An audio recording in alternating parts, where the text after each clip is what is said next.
This episode is brought to you by Nespresso Virtuo Coffee Machines.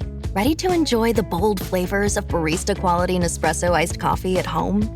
Simply fill a glass with ice and press the brew button on your Virtuo Pop machine to enjoy rich double espressos roasted to stand up even when chilled. Refreshingly bold iced coffee. Refreshingly easy to make at home. Visit Nespresso.com to shop now. Hey, this is Bill Simmons from the Bill Simmons Podcast, here to help you make the most of your summer with Michelob Ultra, a superior light beer worth playing for. Play for it with the guys when you're competing to see who can sink more birdies on the golf course, because winning tastes even better with Ultra on the line. Play for Ultra. Fill your fridge with Michelob Ultra this summer. Enjoy responsibly. Copyright 2025 Anheuser-Busch Michelob Ultra Light Beer, St. Louis, Missouri. Happy Monday, everybody. Just a quick word out there that we are going to talk about suicide in this episode. So if that is an issue that you do not want to hear discussed, this would be a good time to come back next week.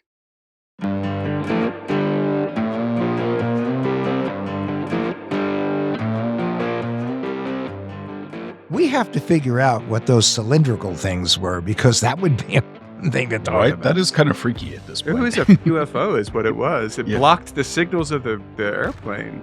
Yeah. This is great. So at the end of the day, we're not going to have a problem with China, because we're going to be destroyed by intelligent beings from another universe. Hey, if my house is haunted, here's what I do know is I'm never going to know it, because at night when I'm walking around in the dark, I don't turn lights on because I don't want to see the ghosts. And I wear earplugs because I don't want to hear them. And I have news for anybody who ever finds themselves in a horror movie. If you put earplugs in and you wear some cat eyes, you don't have to be scared anymore, because Jason's not going to get you, because he's just a character written in a story.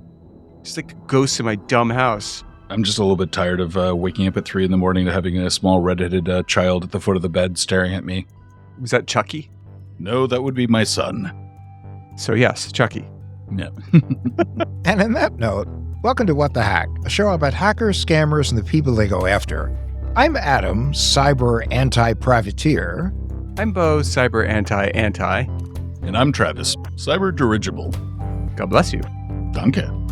And today we hear from the former chief privacy officer at Cisco, McAfee Intel, and Sun. Currently, she's the CEO and founder of Privacy Code. Please welcome Michelle Dennedy.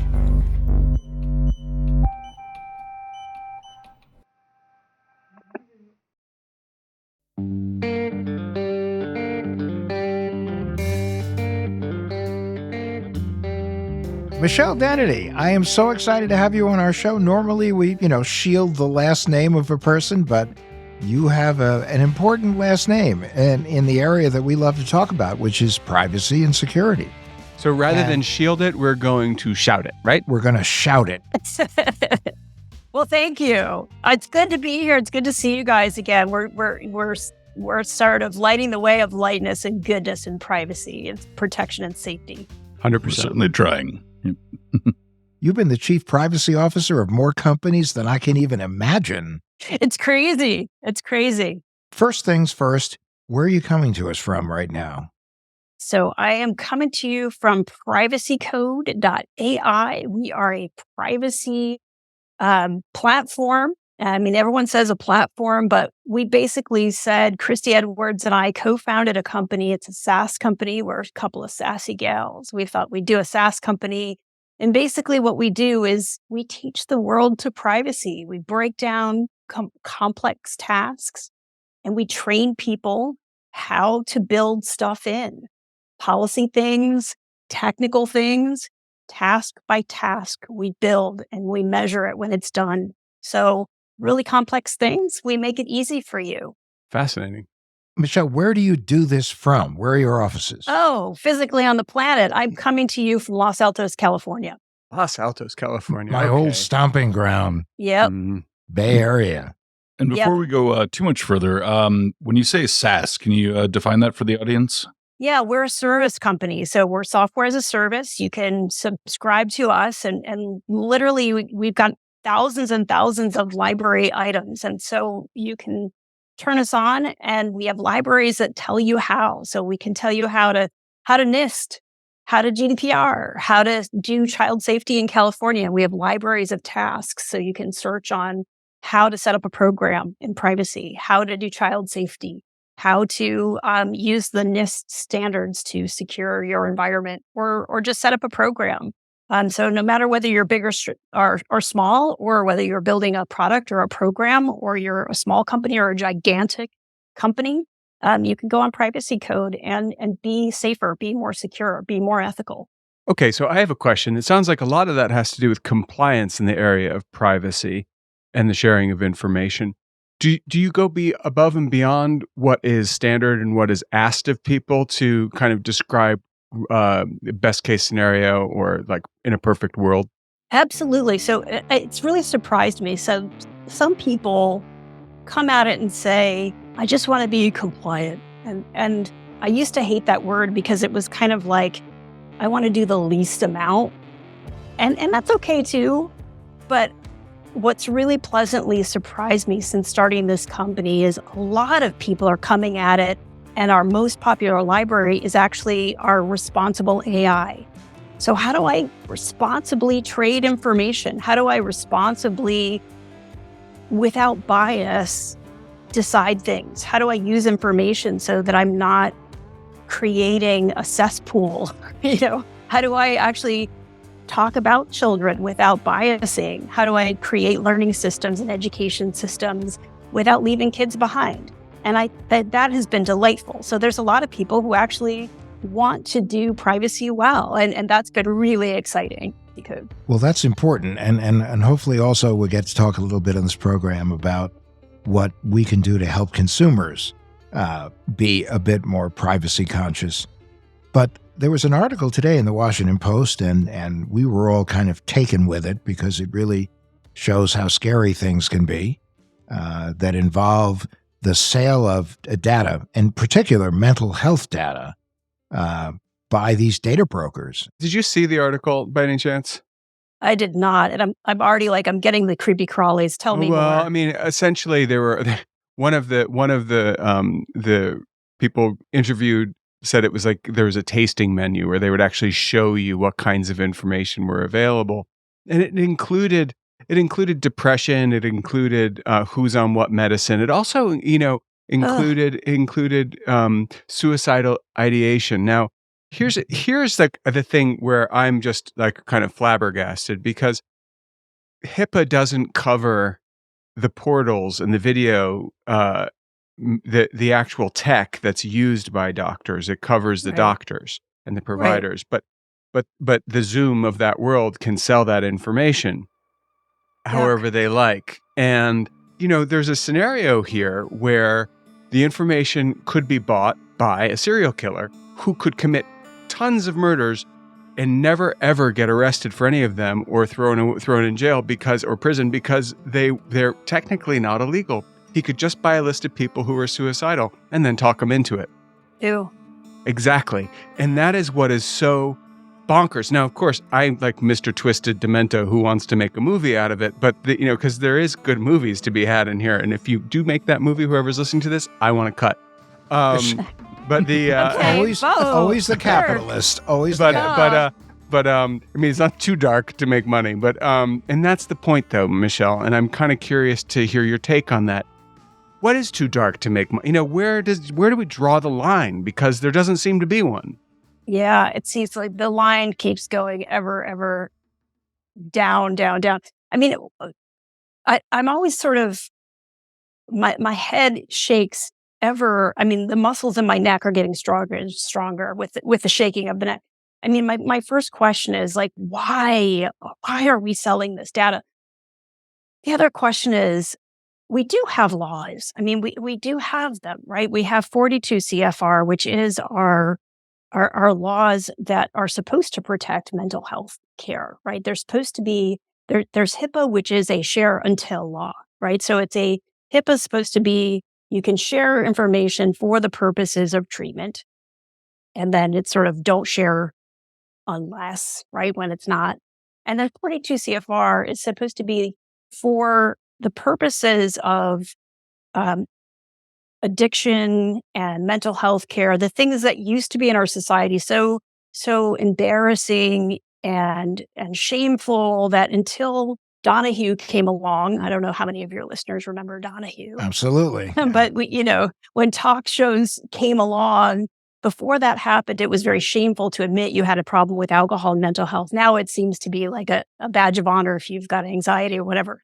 But that's when 42 CFR came along. It said that you had to have explicit consent before you were allowed to share any sort of addiction or mental health care or that kind of data. And it's a very tricky kind of law to deal with because, of course, when you are incapacitated by some sort of a mental disability or an addiction, it's very hard to give express consent, of course, because you are inherently incapacitated.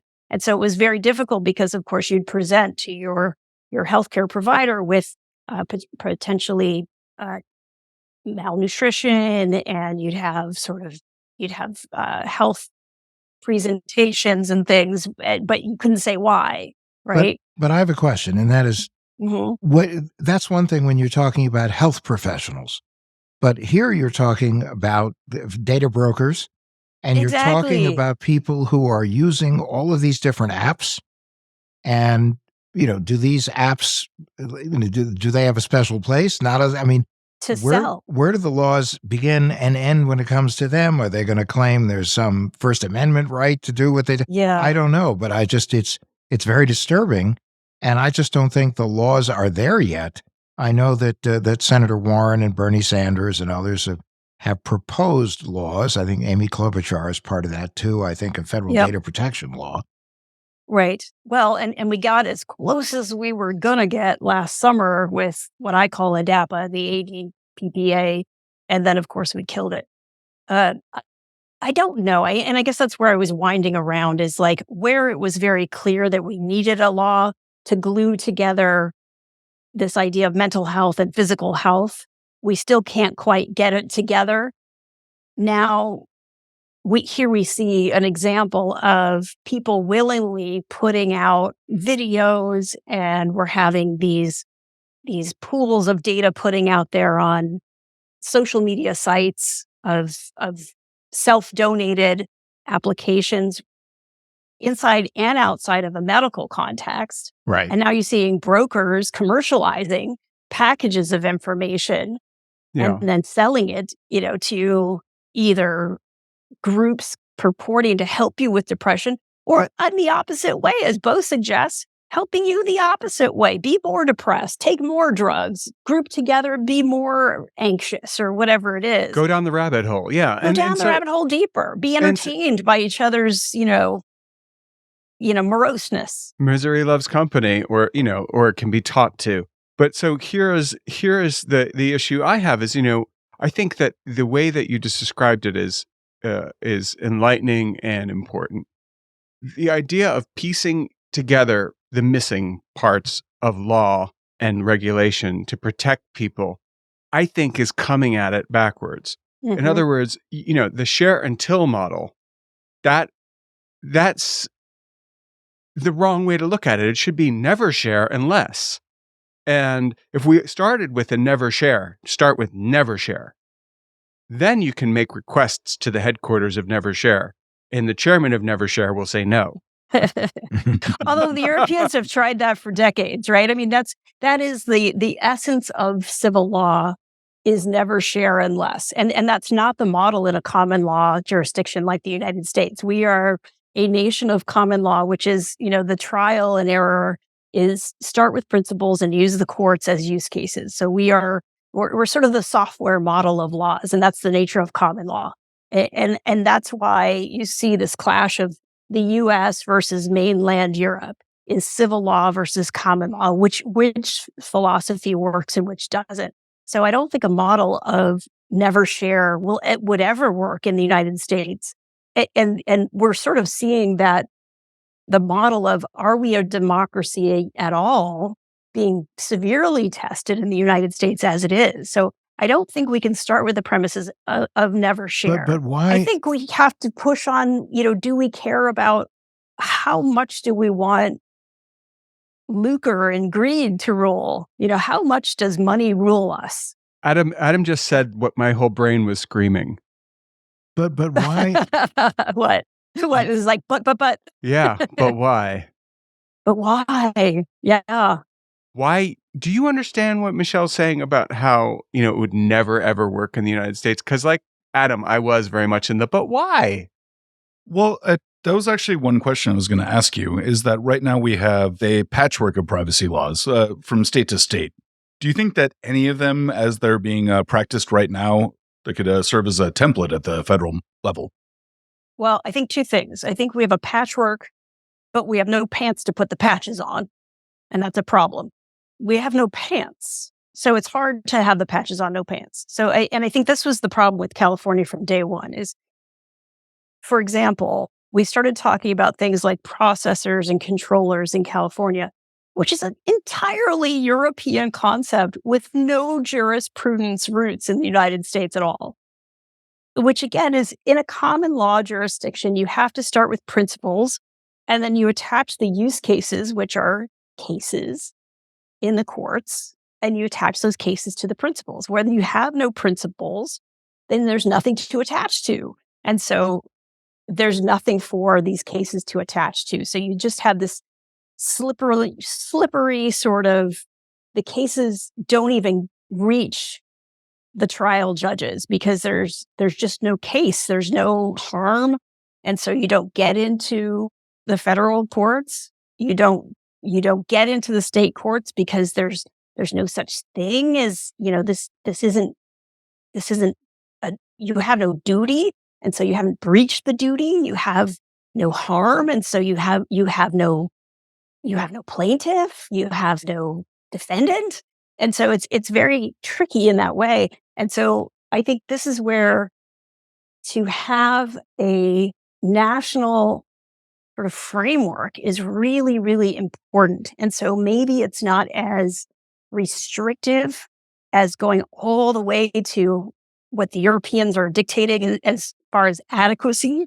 It's not going to be that far, but maybe it is as far as we need to go as far as the Commerce Clause would dictate so that we can be a commercial entity as the United States. So maybe it goes as far as this is our pants, and then we need to put our individual states' rights patches on our pants so that we can have points of view because we are very, very different culturally from state to state. And we have very different needs in terms of our cultural views of privacy as we conceive of it as privacy really is a notion of collectivism and taste and manners goes. So I think that's the problem that we have with privacy in the United States is we are at once a sort of venally capitalist nation. We think of ourselves as radical individualists, but we're not. We are very much a sort of prudish, individually private, and yet tribal nation. And yet we want to pump out our tech that forces us to be crudely open. And then we're selling all of this stuff as fast as we can.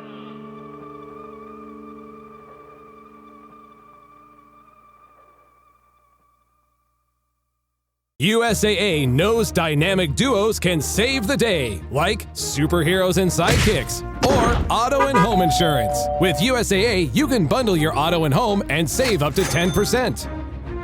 Visit USAA.com/bundle. Bundle savings are off total premium, not available in all states or in all situations. To qualify, auto policy must be active prior to property policy issue, subject to change. Restrictions apply. Membership eligibility and product restrictions apply and are subject to change. USAA means United Services Automobile Association and its affiliates, San Antonio, Texas.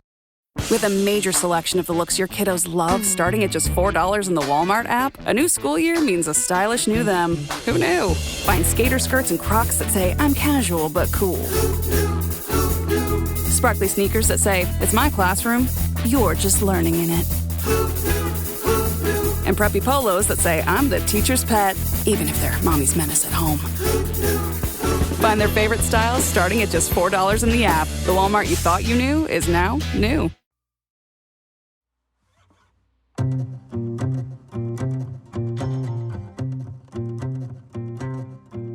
think, I guess at the end of the day, this comes down to two pretty foundational questions, which is, what is privacy and why is it important?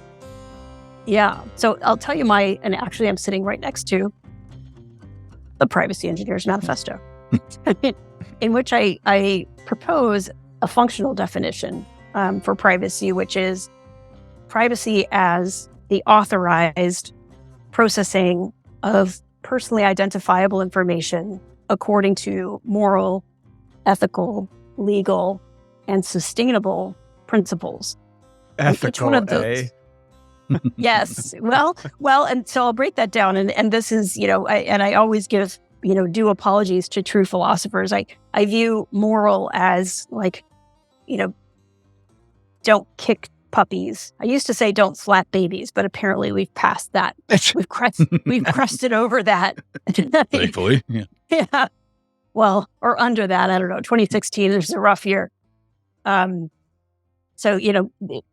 morality is really like stuff you don't want to, you wouldn't want to tell your grandma. Ethics, I view more as like, think of it as branding, like what does your company stand for? Legally should be third. This is where you said earlier, like people are designing for compliance.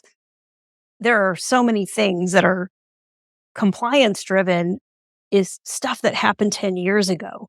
By the time the Congress has gotten around to it, that's 10 years ago. And technology, as you know, has leapt forward.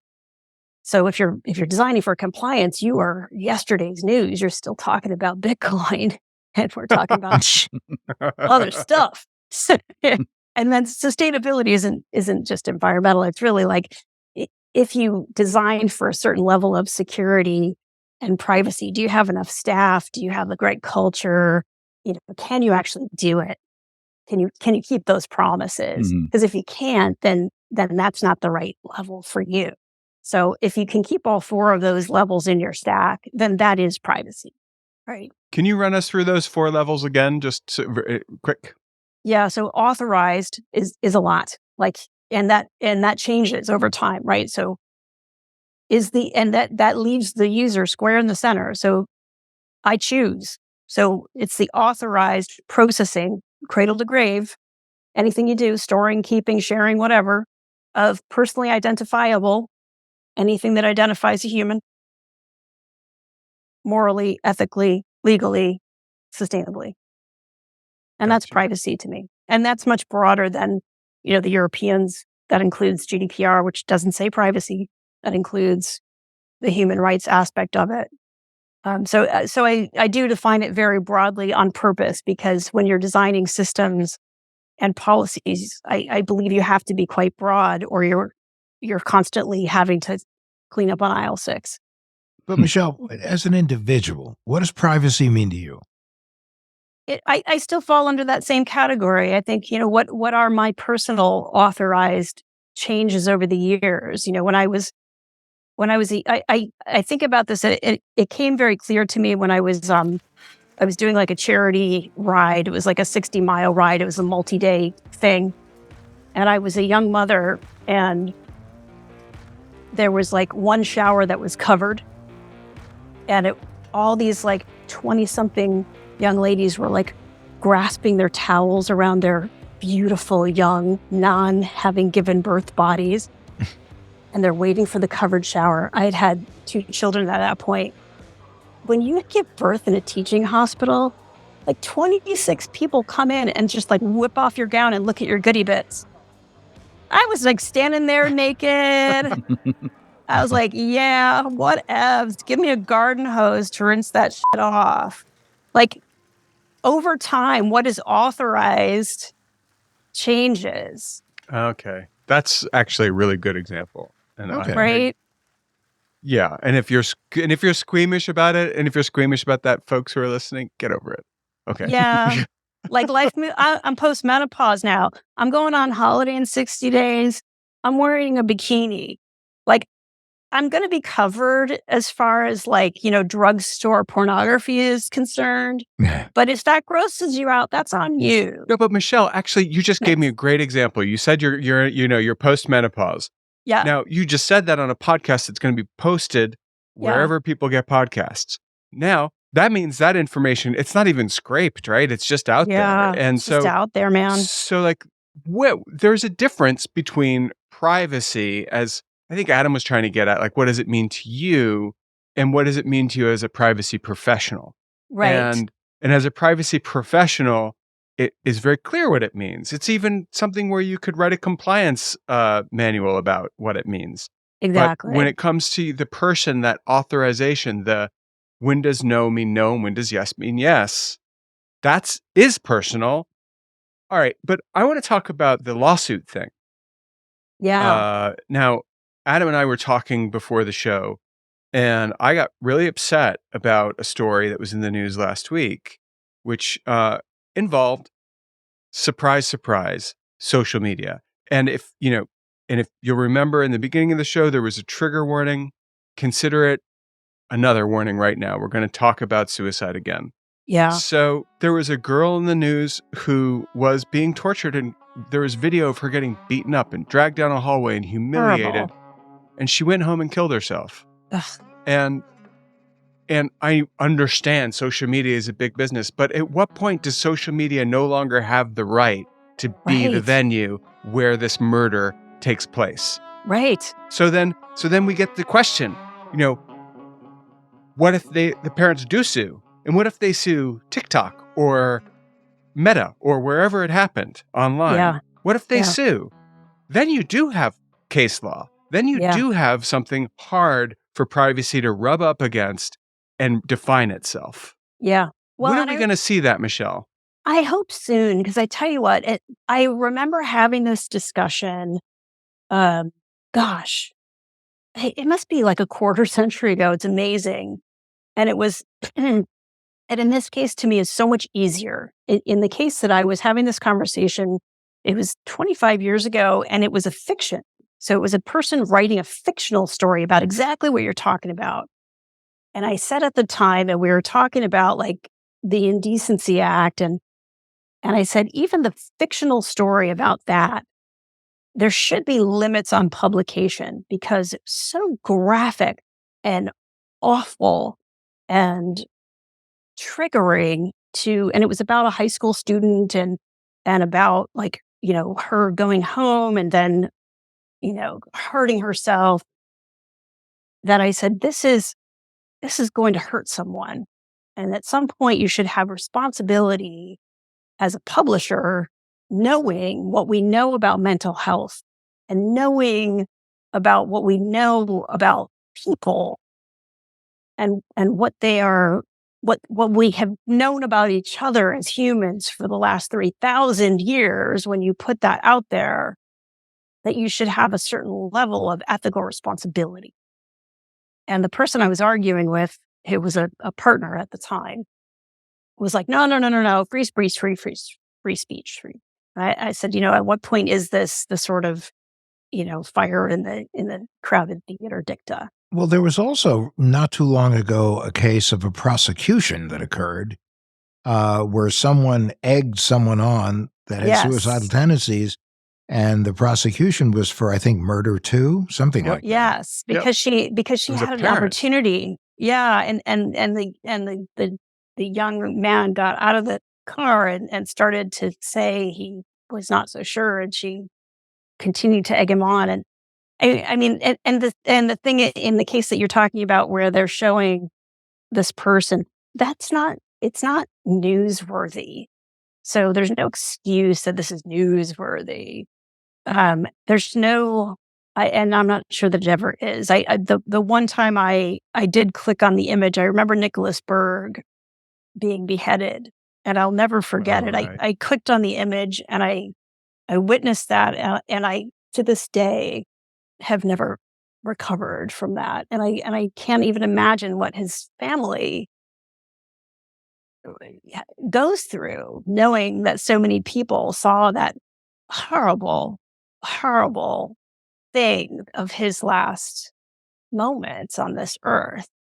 So when I see things like that, I think that every single time it's a crime against humanity. I really do. And I feel very strongly about that. And I know that I may not be in the majority about that, but I view that as a crime. I really do. I don't think that it's just a publication or So I know that I'm in the minority about things like that, but I don't think that it's just a publication issue. I view that as a crime. I was harmed personally by that image. And I don't think that we should be doing that to young people. I think that we should not be causing people to become inured to these images. I don't think that our young people should be numbed to these issues. You should always, as a human being, feel harmed by these images. So I think that there's a lot more policy work to be done here. I think there's a lot more nuance to be done. And I feel horrible that we are allowing young people in the world to have to filter. There are human beings filtering this stuff every day, and they are being severely harmed. There's some lawsuits to be had too, I think. Absolutely. Absolutely. When we're talking about kids, you just talked about children. We all have kids. And obviously, when it comes to children, privacy matters. Obviously, their understanding of privacy matters. The way they conduct themselves needs to be inculcated in them over their childhood. There was a person, I think that, Michelle, you and I know, she'll go nameless, but she had a daughter, and she said to her daughter, you can go on some of these sites that, kids go on, but there are two rules. You never give them your address, and you never give them your last name. And she came into the room, I guess, about a month and a half later and said, Mom, I messed up.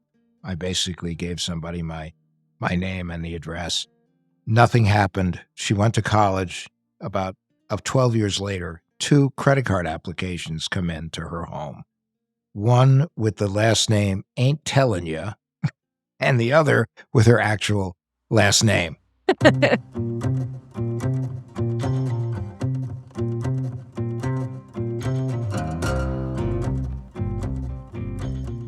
We were supposed to get to something else, but I just got to say real quick, I got a call the other day, a scam call, guys, and it was a woman from somewhere else, I couldn't place the accent, who just said, can you please confirm that you own 111 Main Street in Elmstown, USA? And the address was associated with me. I knew what they were doing, and I said, oh, no, I just sold that place like 5 minutes ago. Are you trying to buy it? Because I'll sell it to you. And didn't one of your children have her identity stolen like 9 years before she was born? Yes. Before she was born, she had her identity stolen, and she was born with what I call a financial birth defect. She had the worst credit score possible at her birth. How bad was it?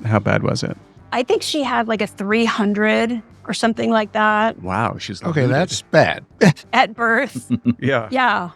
And I actually, we did ask the Social Security Administration like why they continued to issue used numbers to children. When they issued them, when at the hospital they urge you to get a Social Security number. While you're there, right. having your bits examined at a teaching hospital, like peekaboo, here you are. Like, hey, we have you. Yeah. Wow. Look. Hey. 10 minutes before that was like you'd have to at least buy me a cocktail. Now you can sign up for a Social Security number and flash your badge. Woo. Yeah. So they used to issue the numbers in tranches sequentially. And so it was very easy to predict what the next batch of numbers was. And so that's how identity thieves would get at them. And so that's what they did. And so she was issued that number.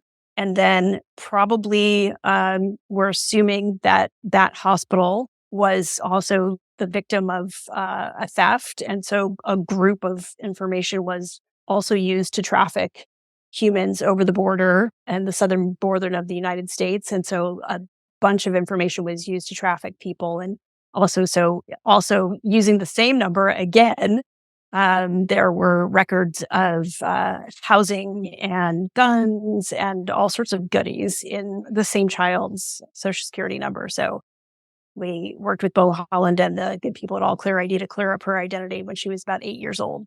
Huh. Oh, Beau. I remember Beau. Good dude. I'm right here. What? No, the other Beau. Yeah. Did that spark your interest in privacy? Or I was already in privacy. It was really embarrassing that I already was in it. And that's part of the reason Beau and Nico Sala asked me to check out their company and help promote the brand. And, that's a good day in your business when a CPO is asked to help endorse your brand. And turns out my own kid was a victim of identity theft right under my own nose. Well, but we had that, my children are 19 and 21. And I didn't freeze either of their credits. Never did it. And I knew I should have done it.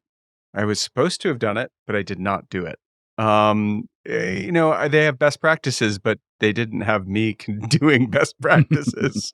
It's always the way. Yeah. Well, I made a confession on the show a few weeks ago that here I am at 73, and I finally froze my credit about 3 weeks ago. A little bit late to the party, but well, but you also had like a cadre of like unmarked vans driving behind you that could clear up your credit if you ever had a problem. Exactly. That's true. That's true.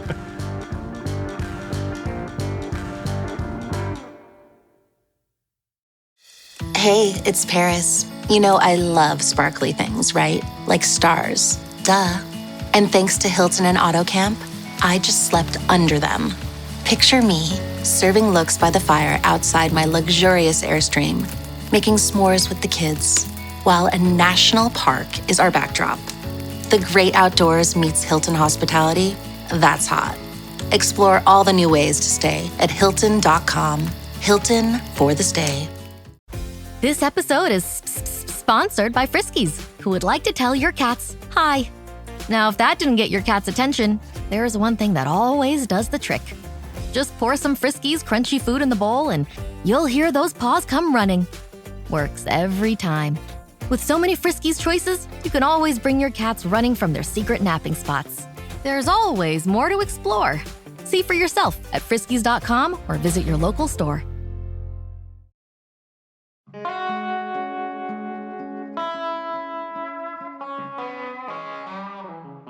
So Michelle, we know we don't have you much longer. Can you give us a hit list of things that regular people can do to improve their relationship with the Wild West mentality here in the United States when it comes to consumer privacy? Well, so I will tell you something that is a bit controversial, and so I call it my panties rule. So, Okay. Now that I don't have a PR department, I get to call it what it is. So That's right. Yeah. I call it my panties rule. I say, make your passwords like your panties. Now you have to follow these 3 rules together. Make them exotic. So use weird passwords. Change them frequently. And that's where it gets controversial because when you change them frequently, you have to keep them exotic. Right. Right? And don't share them with other people because that's gross. Okay? That's true. So you have to follow them all in together, all those 3 rules. Exotic, change them frequently, and don't share with others. I like that. Because it's gross. Because we are talking about cyber hygiene here. We're talking about good hygiene. And I got in trouble because I used the word panties, God forbid. And the other thing is, Lori Craner did great research at Carnegie Mellon saying that when people change them frequently, they would often use boring passwords, but that violates the exotic rule. So you do have to, Michelle, I'm going to share something with you. You've been very forthcoming with us. So I'll tell you that I have a library of panties. Exotic panties? Yes. Well done, Beau. Well done. I have a complete, very large drawer filled with drawers, Fruit of the Loom, not expensive, all ice dyed. It's like tie dye, but ice dyed. Anyway, all tie dyed. So they're all unique. Every single one is different. Excellent. And they're tie dyed. So make your underwear tie dyed, people. There's your answer.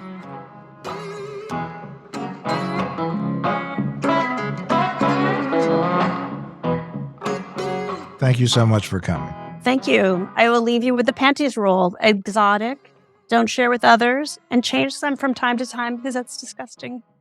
Thank you, Michelle. Thank you.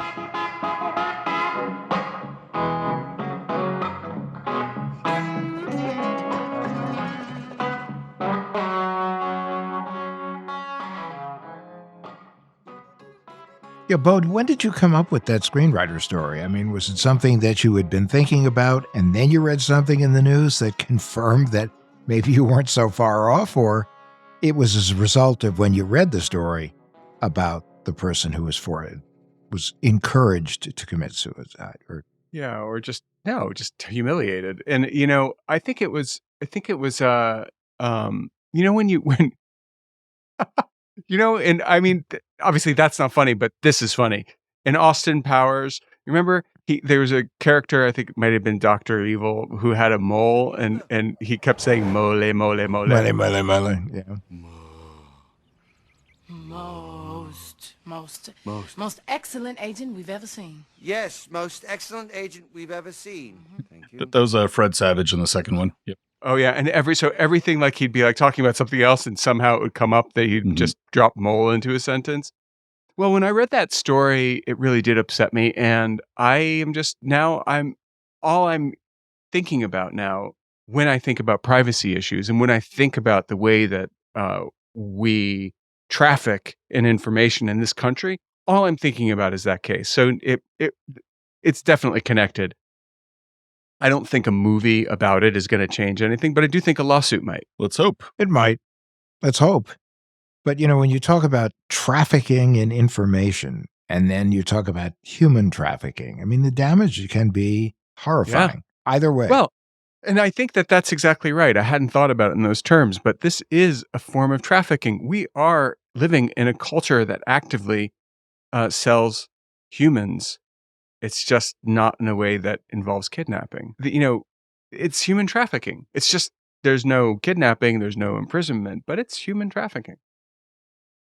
It's like you think about the anti-privacy privateers, because that's really what's going on. These are privateers, and they are privateers are pirates, though. They are pirates, but they're basically pirating our information and then selling it. And getting their gold for it. All right. Well, I'm ready to learn about how we can make ourselves more secure. So with that, let's do our tinfoil swan. Our paranoid takeaway to help keep you safe online. Okay, Mr. Purple Pop Owl, what do you got for us this week? Well, as you both know, I'm pretty big on keeping private online. Yeah, which is why you're a co-host on a weekly podcast about privacy. Well, there is that.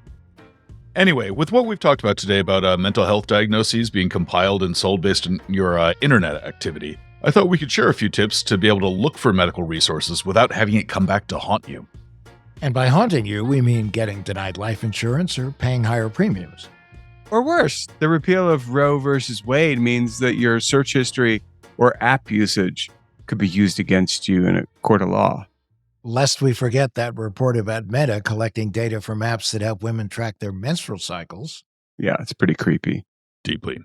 I think it's only reasonable that people should be able to look up resources for medical and mental health without having to worry about it being treated as like a commodity.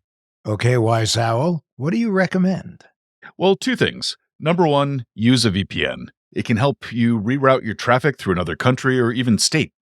Okay, let's put a pin in that for a second. And we are going to get back to that. But guys, I want to tell you a quick little story. I was recently looking for a therapist to help me deal with a very specific issue. Jokes aside. And I was sent a form. And that form asked so many very particular questions. I sent them the Washington Post article because this was actually just over the past couple of days. Right. And they refused to read it. And I answered every single question. No. Like, have you ever breathed? No. Have you ever seen a dog before? No. What's a dog? And they wrote back and said, oh, well, you didn't fill this out. So you have to understand that I can't see you as a patient. And I said, that's perfectly fine. One of my tips, guys, is if you don't have to fill out the form, don't. And if you have a professional or a service or something that requires you to do so, ask them if they really do and if they really need that. And if they say yes, you can still walk. You can still go to someone who doesn't need it.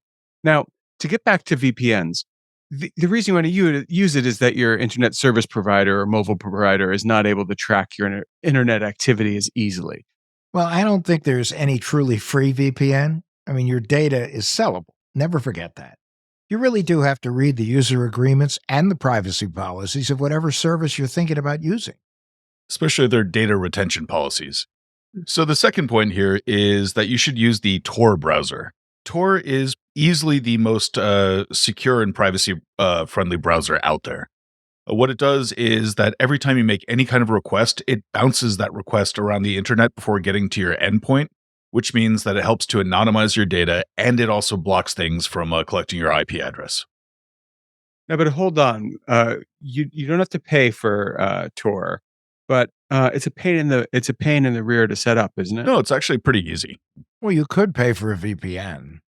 Yeah. You could, or you really, but you're suggesting people use Tor instead of a more standard web browser. That's what I'm hearing. Yeah, exactly. So Tor is a bit slower just because it's bouncing your signal around. But at the same time, it's a lot more private. So I put it this way to people. If you want to use the internet to order a pizza, by all means, use Chrome or Firefox or Safari or anything like that.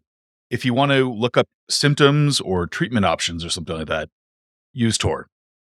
Okay, so we got a new rule. It's called the pizza rule. Anything you don't want to be tracked, really. Right. So a combination of a VPN and Tor is going to be your best bet overall. Neither of them are at all difficult to set up or difficult to use.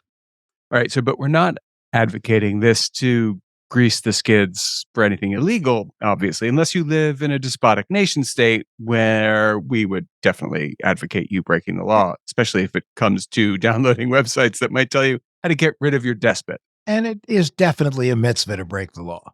Exactly. Yeah. Okay. Tor is a privacy tool. And like any tool, it can be used with good or bad intentions. We've established that. But maintaining your privacy shouldn't conjure images of criminals. Exactly. Now, hold on. I did want to just repeat, if you or anyone you know is considering suicide, or you think someone is considering committing a crime, especially a violent one, help's available. And for the first thing that I mentioned, you can dial 988. It's a new hotline for people who are really struggling. It's 24 hours a day and 7 days a week. But to get back to this idea of maintaining privacy, it should not be about things you don't want people to know about exclusively. It should be that you want to have your own space and not have strangers wandering through it. Don't you think, Adam? Well, that really is Michelle Dennedy's message. I mean, she has always talked about people need to have the freedom to tell their own story. And the problem is, if too many people know your story, that by the time you tell it, it's either old news or they've so rearranged it that it doesn't sound anything like you. Or if someone can plug the variables into a program that will spit out something you might say. It's just the less that's out there, the stronger your privacy. The more that's out there, the weaker your privacy is. It sounds obvious, but are you using Tor and a VPN? I'm not. You sure he's not the guy with the hammer? Pretty sure. And yes, I am using both, even to order pizza. And that's our tinfoil swan.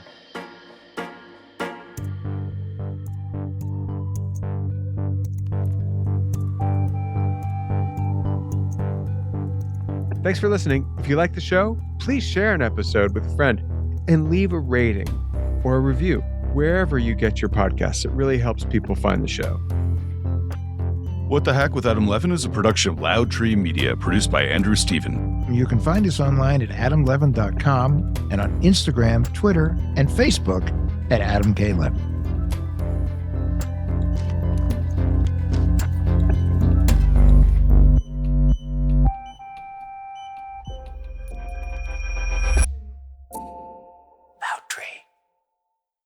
Behind every great meal is a person with a story to tell. Hear them on Culinary Characters Unlocked, the the podcast that reveals the lives behind the food. Hosted by me, David Page, Emmy Award-winning journalist and creator of Diners, Drive-Ins, and Dives, as I talk with everyone from culinary legends to mom-and-pop standouts about the creativity, grit, and passion that shape the food we love. Follow Culinary Characters Unlocked on Apple Podcasts, Spotify, or wherever you get your podcasts. Behind every empire are the people history tried to forget. Lost Roman Heroes tells the stories of the remarkable characters who shaped Rome from its mythical beginnings to its final fall. Each episode blends armchair storytelling, sharp historical insight, and a bit of humor to bring these lost figures to life. From generals to scientists, from rebels to empresses, from priests to politicians, these lost Roman heroes have one thing in common. They stood up for civilization when the bad guys threatened, and in doing so, they changed the course of human history. If you're into history that's vivid, surprising, and deeply human, this show's for you.